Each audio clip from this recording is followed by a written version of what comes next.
Débrayage ce matin à l'atelier industriel de l'aéronautique à Clermont-Ferrand. 60% du personnel a cessé le travail. Ces salariés redoutent une baisse de leur activité pour les 5 années à venir.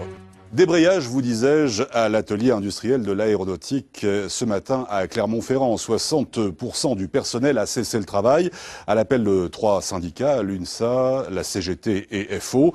Les salariés de l'AIA redoutent une forte baisse de leur activité alors que la loi de programmation militaire arrive aujourd'hui en deuxième lecture au Sénat. Valérie Riffard, Éric Taxil.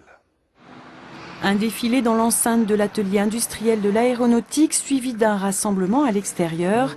Quelques 300 salariés de l'AIA ont débrayé ce matin pour exprimer leurs inquiétudes concernant la loi de programmation militaire.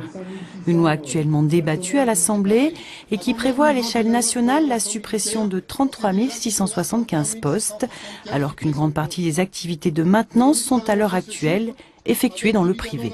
On sait aujourd'hui, par exemple, on se base sur un chantier particulier qui est celui de l'Hercule C-130. C'est un avion qui appartient aux forces spéciales, donc au ministère de la Défense, et que le ministère de la Défense et l'armée de l'air ont fait le choix de délocaliser au Portugal dans une entreprise privée, alors que ce sont des matériels qui doivent revenir à des établissements comme l'AIA de Clermont-Ferrand. Autre revendication exprimée ce matin, l'intégration immédiate de 125 ouvriers de maintenance industrielle sur le site de Clermont. Des intégrations promises par le ministère de la Défense, mais toujours bloquées à Bercy. Nos organisations, et notamment aussi la CGT, revendiquent l'intégration au statut de tous les ouvriers de maintenance aéronautique, donc de tous les contractuels, ouvriers contractuels. Ceci sans perte de salaire, sans passage d'essai et d'une façon rapide, très rapide, puisque on en a besoin pour la pérennité de notre établissement.